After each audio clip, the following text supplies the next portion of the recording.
And here is the host of Helping Seniors of Brevard, Joe Steckler. Hi, Joe.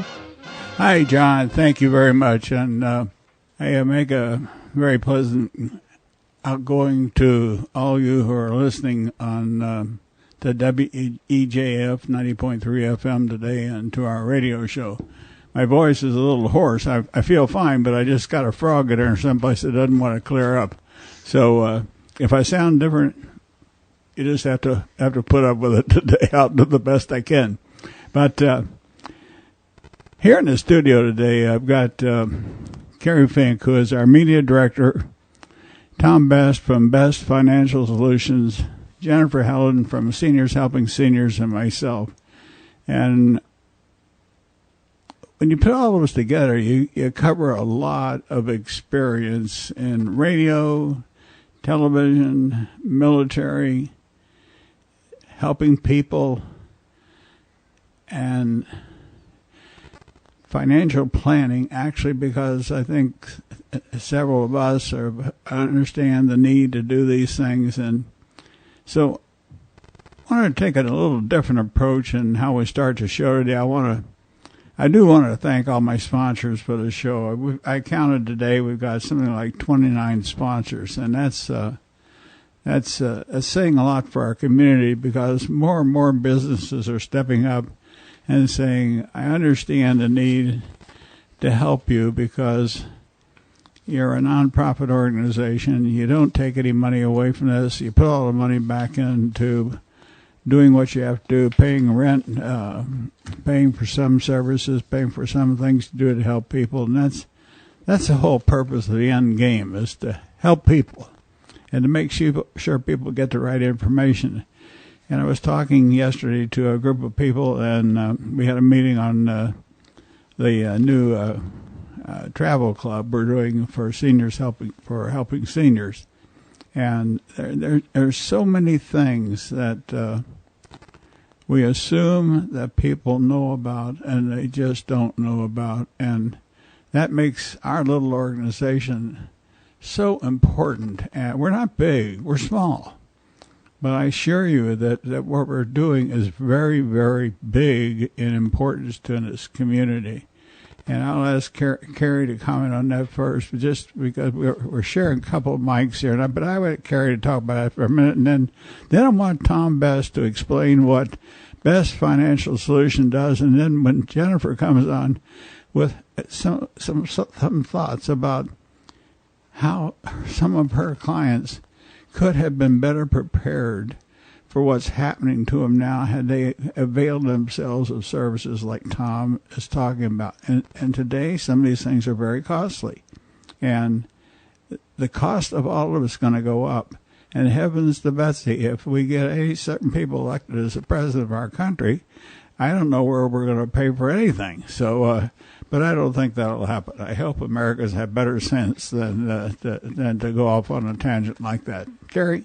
So I was just going to say, one of the things I was thinking of, reflecting back to the meeting that you were referring to yesterday, which was kind of a kickoff, an organizational meeting for the Helping Seniors Travel Club. And I was thinking we were so fortunate to have somebody like Chris Morse, who's heading up that effort. He's a travel agent who is a senior himself. He's 74 years old. He's been doing this since 1982.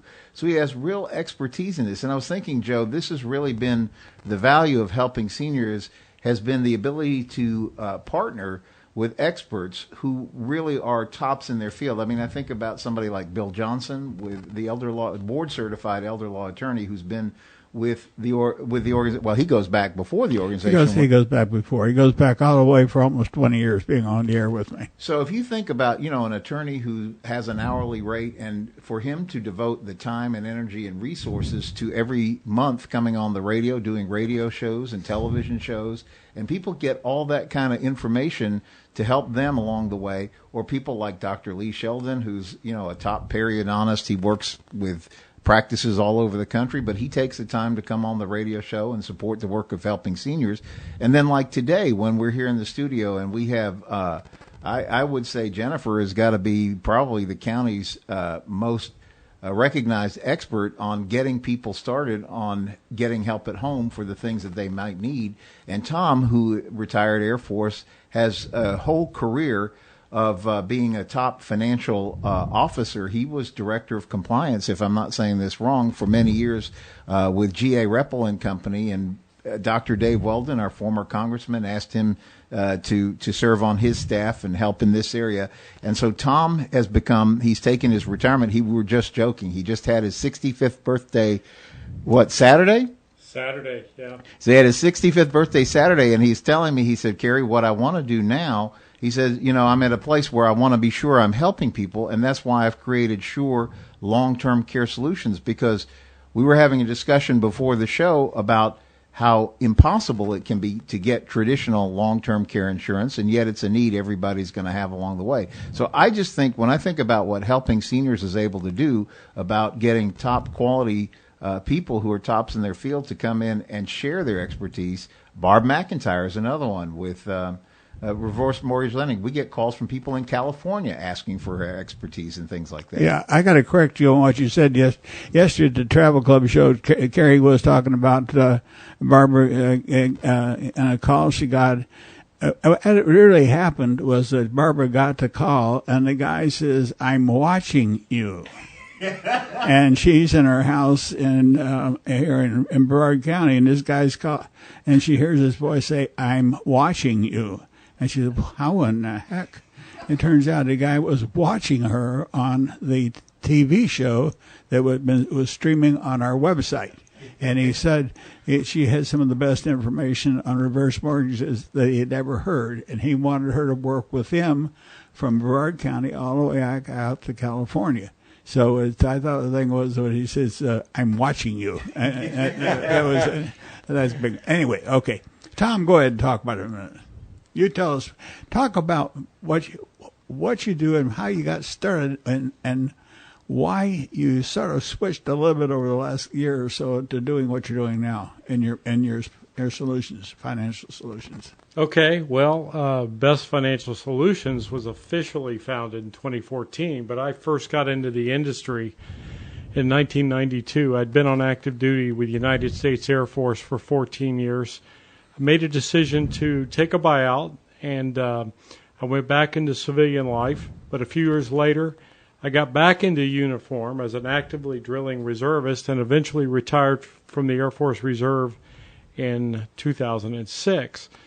But I got into financial services with the Equitable, one of the big insurers, which was eventually bought out by AXA. Probably most people have heard of them. They've seen their advertising on national television. But so I've been involved in helping people with financial planning, and now in more recent years, more with retirement planning. And, I just came to realize how important it is to address the need for long-term care. 70% of people age 65 and older will require some duration of long-term care during their remaining lifetime.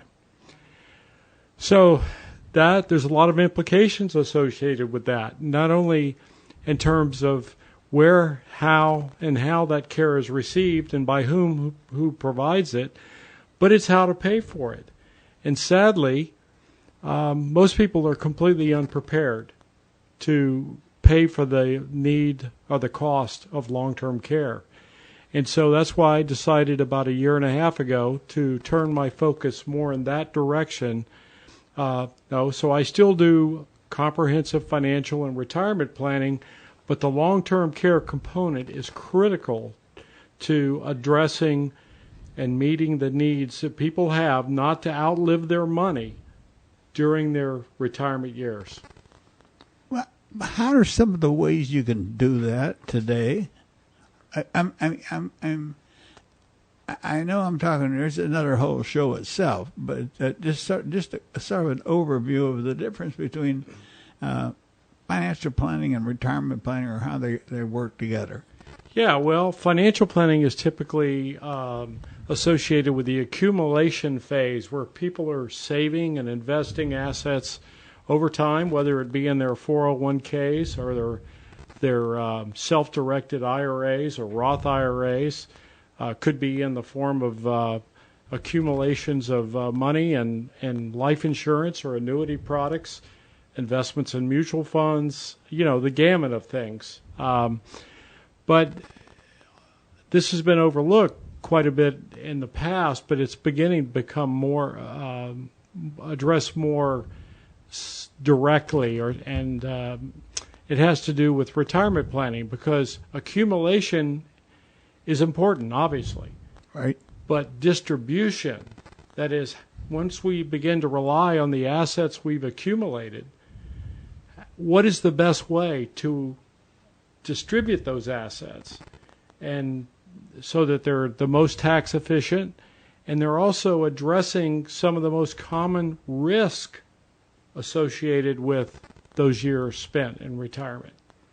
So how do you and Jennifer, with that kind of planning, Jennifer with working with people on the very, very first part of home care, and I've always believed that more money could be saved if people understood what organizations like yours, Jennifer, can do to help lengthen the ability of families to lengthen the care in a home by the family, instead of it turning it over to professionals or going to assisted living places or going to nursing home cares. A lot of it can be done at home. It was done at home for many, many years. How can you talk on that? Well, that's true. So at Seniors Helping Seniors, we are licensed by the state as a homemaker companion. And Joe's right, that's your first step into having in-home care. So a lot of times we are the first people that are contacted. We're the first time, people say, I might need a little bit of help. We're the first ones in. And so we're explaining, what Tom is talking about. We're explaining to them, what the costs are associated with care, what the different levels are. We do a lot of education. So we see the need for what Tom does, because we're the first ones in this. I'll step back. We'll go back even a little further of why I started Seniors Helping Seniors here in Brevard County. When we had great-grandma Maxine and she needed help, we were clueless. We didn't know. You don't know what you don't know. We thought Medicare was going to take care of everything. And a lot of families still think that. And that's not true. Medicare is not going to pay for care in the home on a continuous basis. So that we do a lot of education of how care can be done in the home cost effectively. And with us having that help early on, a lot of times we can prevent falls, so we can keep people home with the homemaker companion care. They don't need the hands-on. They just need a little help now and then, and we can stretch those dollars for a lot longer. And we've been with clients for 8 years now. They're still at home. They're successful. They're independent, and they're not spending the thousands of dollars that they might if they had gone into assisted living. And I've been with you from the very start. Yes, you have. Yep. Tom, hearing what Jennifer's saying, if Kerry and I walked out of this door right now and just left the two of you in here talking, how would you respond to what Jennifer's saying about what she does and how retirement planning and some of the programs you might be working on now could sort of help people get the kind of care that she's talking about? Yeah, well, obviously Jennifer has a lot of background and experience in this area, so there's probably much of what I would share with her that she's already aware of. But if not, then I would talk to her. I want you to talk to her about what the two of you were talking about for the general audience to understand. Okay, yeah. So the question that needs to be addressed is, so how do we pay for long-term care? In whatever form it needs to be delivered. I agree. Okay, so most people are aware that you can purchase traditional long-term care insurance, although there are fewer and fewer carriers that are offering it now because it's cost prohibitive. the industry actually didn't handle long-term care insurance, the traditional type, really didn't handle it very well from a financial and a risk standpoint. So some of the big players have actually gotten out of offering traditional long-term care. But if one were to go that route, you're going to pay a premium, much like you would for your automobile insurance or your homeowner's insurance. You're going to pay that premium to guard against the risk of needing long-term care and have a source of money to be able to pay for that. So at this point, I'd say most people are, if they had long-term care policies, they saw significant price increases to the point that they simply couldn't afford it anymore, and they dropped it. Now, there are people that are out there that still do have it. If it's possible that they're paying higher premiums and actually seen their benefits eroded. So one of the most creative or strategic ways to address this issue is to go to a solution if one has the assets, known as asset-based or hybrid long-term care. And that involves just simply a repositioning of assets, and to do so on a tax-favored basis. Some people out there may have heard of the Pension Protection Act, which went into law in January of 2010. But under the Pension Protection Act, it allows a transfer of assets from taxable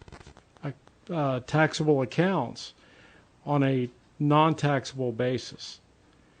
And then the value of that asset is significantly leveraged through a life insurance policy or an annuity with a long-term care continuation of benefits rider. It significantly leverages that asset to pay those long-term care expenses if they're needed. However, if they're never needed, it's not a lost asset. There's a death benefit associated with the life insurance or the annuity. That would be paid to the named beneficiary. And it's also a pool of assets that in a severe life emergency, if someone decided, hey, I need funds, this is my only source of funds, they can go get that money. Now, you wouldn't want to pursue this strategy with that intent in mind. In fact, you would just want to reposition the monies, let them be there as a source of protection, and that's part of this. And we're talking about protecting assets, leveraging and protecting assets. Does that make sense? It makes a lot of sense. You got me thinking, because you go ahead, Jennifer. Well, yes, I'm going to interject because Kerry and I were talking before Tom got here. Because of what I do and what I see, and people can, a lot of people can afford our services because we try to keep it very reasonable and very flexible. But there are people like Great Grandma Maxine that could not have afforded, our services. So looking at myself and trying to make sure that I'm prepared. Mom always taught me, you put your 15% away, my very first job. So, trying to be financially savvy and save for retirement, but thinking I want to make sure I have long-term care insurance. So a couple of years ago, very healthy, maybe 48, I think I was at that point, the premium for long-term care was going to be $400 a month for me. And I thought, wow, $400 a month, that's expensive. And if I took that $400 a month and put it into a different investment, when I get to be 75, 85, 95, whenever I would need that, I would have a significant pot of money to be able to spend on my long-term care. And I think that may be where Tom comes in and says, okay, this is what we can do with that. But as an expert looking at it and tax savings and how to do that correctly. Right, exactly, Jennifer. So you've created a pool of money, which now, should you desire, you could reposition that pool of money and leverage those assets to pay for long-term care if needed. significantly. We're talking about by a factor of 3 to 5 times. Or in some cases, you would receive a benefit for a lifetime if you chose a lifetime benefit. When you say chose a lifetime benefit, are you talking about choosing a lifetime benefit under the stuff that you're talking about? Yes, yes. And you can do that? Yes, so you have options typically where you can choose a benefit for a specified period of time, a number of years. It could be 3 years, could be 5 years, 6 years, or you can check the box that says, I want to receive this benefit for a lifetime. And the benefit will never be reduced. Now, there is a cost associated with that, of course. Okay, so let's typically, talk about that for a minute. Yeah, so typically you're looking at, if you desire a lifetime long-term care benefit, that you're looking at about 1% annually. 1% annually. What? 1% of what annually? 1% of the amount invested will be charged to your cash account. So, because you've got a lump sum of money on deposit, and approximately 1% of that annually will be charged to provide you with that protection where you would receive a long-term care benefit for life. Why the heck weren't you around with this daggone stuff 20 years ago when I bought this other damn stuff? This is interesting because please, whatever you do, don't, because of what we're talking about on the show, before you make any kind of a decision about canceling or doing anything or changing anything, really go to an expert like Tom before you do it. Don't go to somebody that is, I'm going to use the word, and I'm saying selling insurance and says, okay, I can provide this and do this. Make sure you know who the heck you're talking to, because I'm thinking what Jennifer was talking about, when you take $400 a month and multiply that times 12, and that's still 48. I can still multiply. I don't need a calculator. But I'm one of the guys in that situation. I did this, and I've been paying this. Now, when I bought my long-term health care stuff for Kerry and me, there were roughly 120 carriers in the country. Today, there are 20 or fewer than 20. And that supports what Tom has said about and we happen to have some very, very good coverage, and the companies we have have been around, and I frankly think they'll stay because they're pretty strong, and our policies are really good. And Terry gets 4 levels of care out of hers for 2 years each, and I get 2 years of care and 3 different things, because mine is a little limited because I had a heart problem, but still now I could get in-home care paid for a couple of years at a certain amount a month, and it would more than cover what I would need or what Jennifer's services could provide. And then I could go to an assisted living facility and get care there for 3 years. And then if I lived that long and had to go to a nursing home, I would do that. But you start thinking about that, and you say, okay, you had 8 years into my 86 now. How in the heck many years does everybody plan to live? So these are all the things that we have to think about. We're just about a minute away from taking our mid-show break, but think about what Tom and Jennifer are talking about and see if it makes sense to you to talk to somebody like Tom about what you're doing, because I can assure you that I am going to talk to him, and because I have invested a lot of money in this long-term health care, and I did it, and if you could do it and pay for it, you were smart, I think, to do it, because any type of insurance is a gamble, just like you buy insurance for a car. It's a gamble. So with that thought, we're going to take our mid-show break, folks, and John will play a little music for you, and he'll talk a little bit about the weather, and he'll make you feel good. And then we're going to come back and talk about some more things that are going to probably sink you down a little bit, doing something about it. But stay with us, because we still got some more stuff to come. Once again, here's the host of the show, Joe Steckler. Thank you, John, and welcome back to the second half of the show. We always talk about certain things during the break that we talked about during the first part of the show, and some of the things that our guests might want to clarify or do something. But I'm going to tell you what Tom and Jennifer are talking about are real life things, folks. And I don't, some things cannot be changed. Some cannot be changed. I don't care what you do. And when we talk about a government that could give away college and give away Medicare and give away free care and give away all this stuff, I don't care what you give away. Somebody's got to pay for it. And, it is possible to break the bank. And you got to be careful what you do. And you have to think about that and the way you try to live your own life.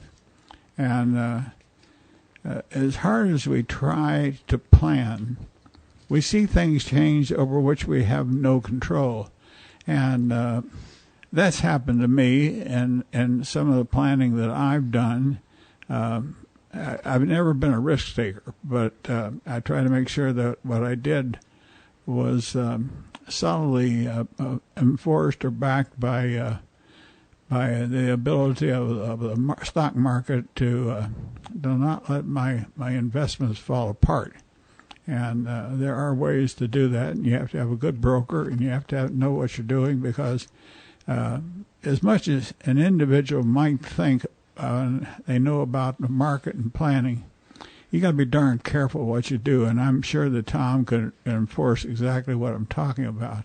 And I would like for Tom and Jennifer to take this a little bit further, this second part of the show, because Tom can clarify a couple things about whether or not you can make some changes based on what we're talking about. But before you do that, really, really know what you're going to do. And whatever you change you make to your investments and to your retirement or investment planning, make sure you don't go to some fly-by-the-night operation in order to do that for you, because you could lose everything. Am I correct, Tom? Well, certainly. That's always a possibility. Yep.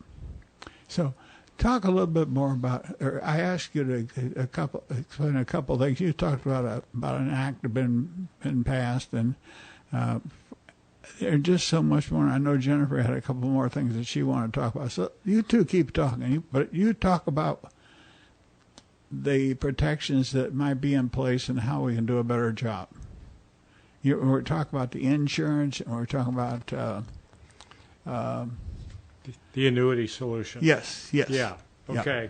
Well, one thing to bear in mind as it relates to the asset-based or hybrid strategy to pay for the expense of long-term care is there's basically two platforms. There's a life insurance platform. It's typically whole life insurance with cash value.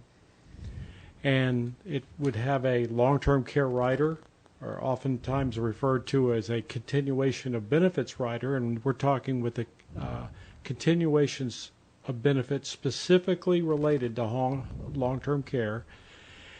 But one has to qualify for the life insurance. So if you've reached a stage in life where you have some health issues that would preclude you from qualifying for the life insurance, there is an alternative, and it's an annuity-based solution. Now, typically, the whole life solution with the long-term care rider will deliver the most bang for the buck, if you will. But if you can't qualify, the annuity solution is a wonderful solution as well. So rather than transferring assets to a life insurance policy, you transfer them to a long-term care qualified annuity, which would also have a rider similar to the rider that's on the whole life policy that will guarantee long-term care benefits for a specific period of years or possibly a lifetime, again, depending on the applicant's election. But what you're talking about, is there a sort of a time or age span that you could think about doing some of this, and say maybe an age span at which you couldn't do this? Yes, and it will vary by product and it will vary by carrier, but typically if you're older than age 85, it's too late. So I got to stick with what I had. Okay, all right. That lets me out thinking I can save money. I'm going to keep paying. Yeah. Well, okay. Unfortunately, Joe, I think that's probably the case. Okay. We won't say anything. Are you going to talk about my health too? No. Okay. What were you going to talk about? Well, I had a question for Tom. Okay. And of course, looking at this through what we do at Seniors Helping Seniors, we have, I'm going to say average, about 5 clients, at all times that actually do have a long-term care policy that is paying for our service for us to come in. But not every long-term care policy will pay for us as a homemaker companion. Some require that the person has 3 ADLs, activities of daily living, or 4 ADLs, and they have to have the hands-on coverage. We had a lovely gentleman that we took care of until he passed, and he really wanted us to come in because we had gentlemen. So we have a lot of male caregivers. He didn't need the hands-on. He just wanted us to come in and do certain things around the house for him. So, and he wanted a man. He just felt more comfortable having a gentleman. He didn't have to get dressed up. He didn't feel like he had to entertain. And it worked really, really well, but the long-term care wouldn't pay for our type of service. So sometimes that's a concern with long-term care policies, that you can't necessarily decide who is going to provide that care. In these types of investments, what type of provision is there for what type of licensing, or is there licensing? Could it be a family member? How does that work? Okay, when you say licensing, you're talking about in terms of the licensing of the caregiver? Right. Well, that aspect of it I'm not near as familiar with as you are. I would say the carriers that I deal with, typically all that is required is 2 activities of daily living or a cognitive impairment. Gotcha. So a dementia, some form of dementia. Right, exactly. Okay. There's one carrier in particular that is a favorite because they have a whole series. It's called their Care Solutions series of both life insurance and annuity solutions. And actually, they're quite liberal in terms of where the care is provided, whether it's at home, in an assisted living facility, or in a nursing home. It covers all those situations. Yeah. So that's important, I think, for people to understand is, because we have had some people say, well, I want to pay my daughter. She's going to move from New York down here to Florida, and I'm going to pay her to do this long-term caregiving for me. And the company will say, well, no, it has to be a licensed company providing that care. So I think people need to understand when they're paying for coverage. Wait a minute. Didn't the government pass a law that, and we'll have to look into this because I'm pretty sure that there is provision in a law that says family members can be reimbursed as caregivers. It's a federal law. So we need to look at, you're not aware of that. Well, the way that the insurance policies are written can be very, very specific. So I'm not sure how that affects the law or the law affects the insurance company's policies. But with what we've dealt with over the last 8 years with long-term care insurance companies, there are limitations. Well, I think this is a good question. This is something that probably some of our listeners might have come across, because if a policy said one thing, and there's a law passed that says somebody can be reimbursed for this, it seems that a law passed would override what the insurance company said. I'm not sure how that would work, and I think there's something we need to look into on that. Yeah. Tom, am I way off limits here or not? Well,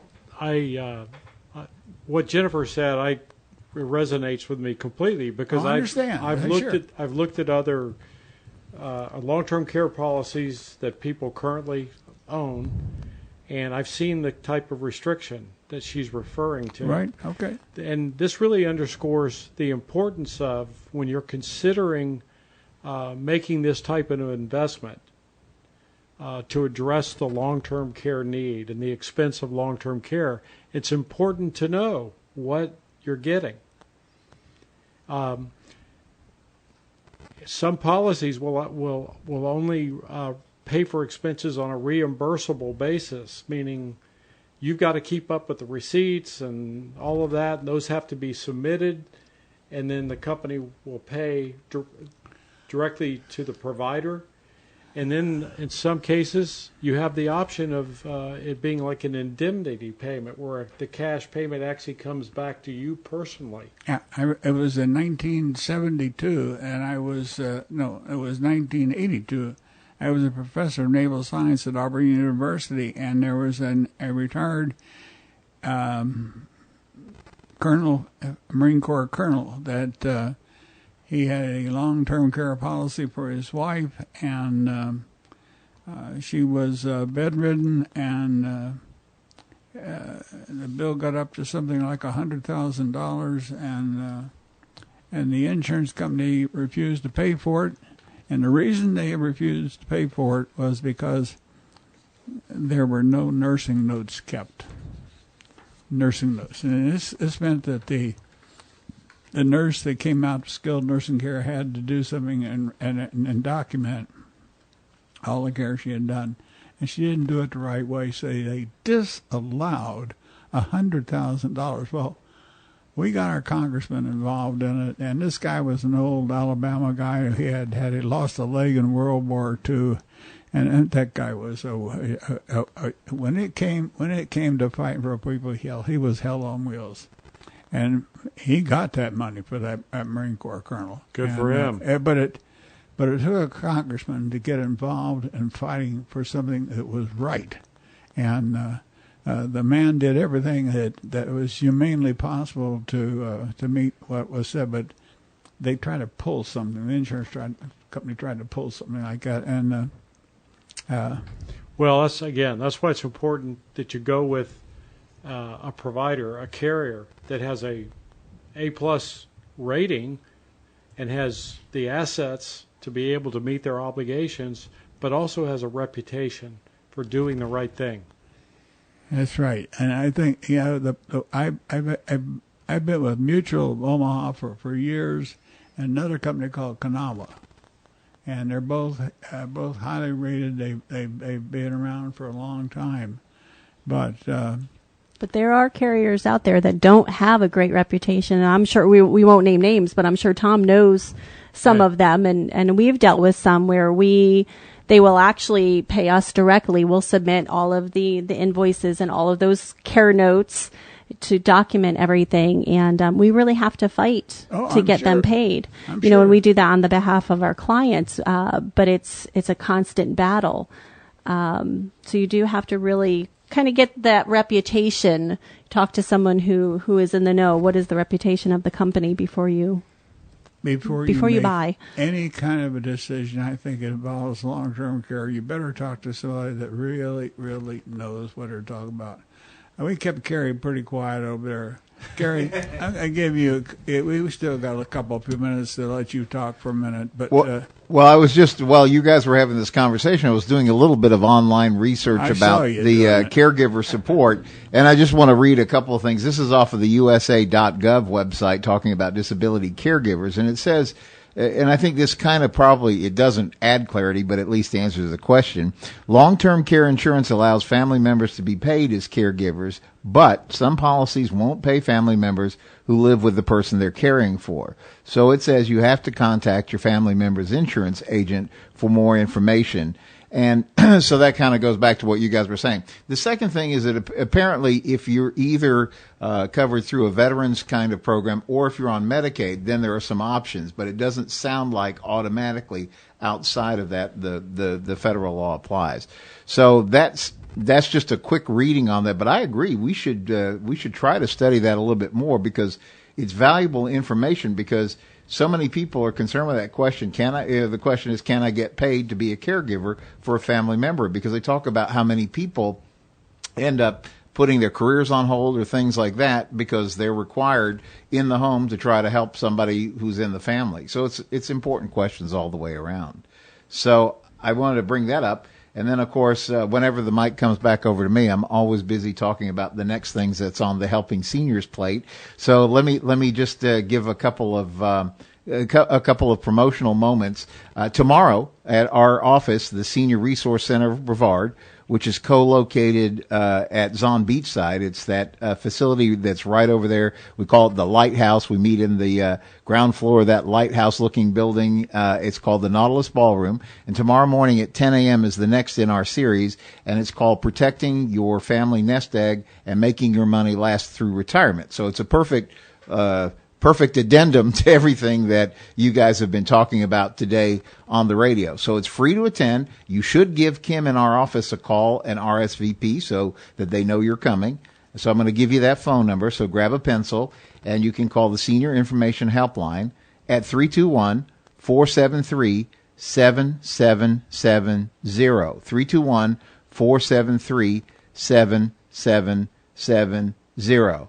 And as long as I've got everybody with a pencil handy, write down April 25th. It's the last Saturday in April, 6 p.m. to 9 p.m. You're going to be at the American Muscle Car Museum.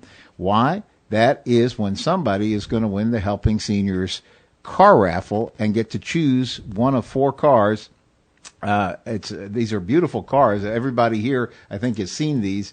It's a 2020 Chevrolet Camaro, 2020 Mazda Miata convertible, a 2020 Dodge Challenger, or a 2020 Kia Sportage. And these are all fun cars. I think we had the Sportage out last weekend and the Mazda Miata, and everybody just loves these cars. The Camaro is a popular one. I think you guys are having the Mazda Miata out at Holy Name of Jesus Church this weekend. I was hoping for the Camaro because I haven't gotten to drive that one yet.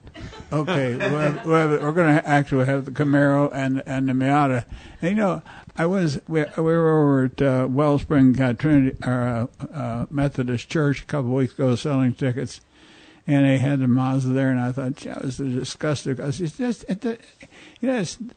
thought we were going to bring a hardtop. I mean, a convertible. And I would think a convertible was something that's got that soft top and everything, you know, and people like stick knives in it and cut it and do all these things to it. And the plastic window gets old when it crumbles, and you put it back in its place. And all of a sudden, I saw, I think it was Kerry who was over there pulling with the switches, and all of a sudden, one thing worked, and the other thing goes up in the air, and pretty soon the top is folding back into the back part of the car, and I realized it was a hard top convertible that the top goes back into the car. It's not something like that we used to think of as a convertible. It's really different. And yesterday we were going someplace, and somebody was driving a white Miata convertible. I guess it was and I thought, wow, that really is a sharp car. And the thing is, I'm not sure I could fit into it anymore. That's the big problem. But, you know, these are all things that are important, and But to echo a little bit what Kerry said about the car raffle, AJ hires and Boniface hires have supported this thing for so many years, and AJ has put together a new commercial he's going to start running on Spectrum, Channel 9, Channel 13, and something else. And he's going to stream it and do a bunch of other things with it. But he does it, and it's all paid for by him. And he had put it together, and it's all about the car raffle. And he's going to start advertising in Florida Today for us, and he's paying for that.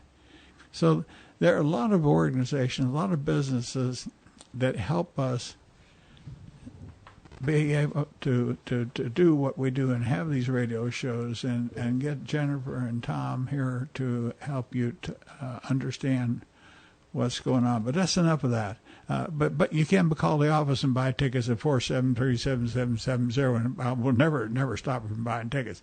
But Jennifer and Tom, was there anything else that either one of you wanted to say about what we were talking about today? Tom, you look like you got something you want to say? Yeah, Joe, I just wanted to, before we go, I wanted to make reference to an article that I would be happy to send to anyone who would like a copy. But it's written by Dr. Wade Pfau and Dr. Michael Fink. They're both with the American College of Financial Services. And they do an in-depth study of the whole range of topics related to financial services. And I have one here that they titled Managing Long-Term Care Spending Risk in Retirement. It's an extremely good study, if you will, analysis of this whole issue. In fact, let me just summarize with a statement they make here. All retirees must plan today for the possibility that they will experience significant long-term care health expenditures. Large, unplanned expenses, such as those relating to long-term care, have the potential to wreak havoc on a retirement income plan. Asset-based policies provide a viable alternative for those seeking long-term care insurance. Now, Jennifer, Tom has made a very, very profound statement there. But I dare say that you could sort of counteract what he's saying, because the type of care you provide is very basic care. It's very low cost compared to what Tom's talking about, the impact of that type of care. And your care provided early on can help forestall what he's talking about. Yes, that's our goal. Our goal is always to keep people at home, healthy and independent, where they want to be. And we do that with as little as 2 hours, as needed services. Some folks were in every day. We can do 24/7 if needed. But for the most part, we do very flexible services. It helps us keep our seniors independent. We can help with meals, nutrition, preventing falls. We exercise with people, transportation to make sure that they are going to their doctor's appointments, they're doing the follow-up necessary, medication reminders. That's all very basic things, but things that are necessary for people to be able to stay healthy. And we want them to stay social and stay active, so that also helps them stay healthy, so that they can be independent for much longer. If we can prevent a fall, if we can provide good nutrition, early intervention if somebody is not feeling well, getting them to the doctors instead of the ER, it helps us keep people away from that skilled nursing care, for much longer. Yeah, and those two 25-year-old blondes you got over from Sweden, you've added to your repertoire of care providers where they could do a whole lot for getting 85-year-old guys like me back on the therapy track and everything else. Joe, Terry, and I are going to take turns beating you later. Terry would be Joe's wife. Boy, they're great therapists. But anyway, no. Jennifer's, all her people, do you actually have anybody under 55 working for you? No, everybody is 50 and older. We go with AARP, so everybody is 50 and older. Most of our folks are in their mid-60s to 70s. Our oldest right now, I think, is early 80s. Wow. But, to old guys like me, those 50-year-olds would really seem pretty young. You need to behave yourself. Well, I am trying very hard. I would be very hard. I can remember when I went to Malmo, Sweden, I could just sit there on that boat and watch those girls. They were pretty nice looking. Terry has her hands full. We're down to 1 minute, folks. You know,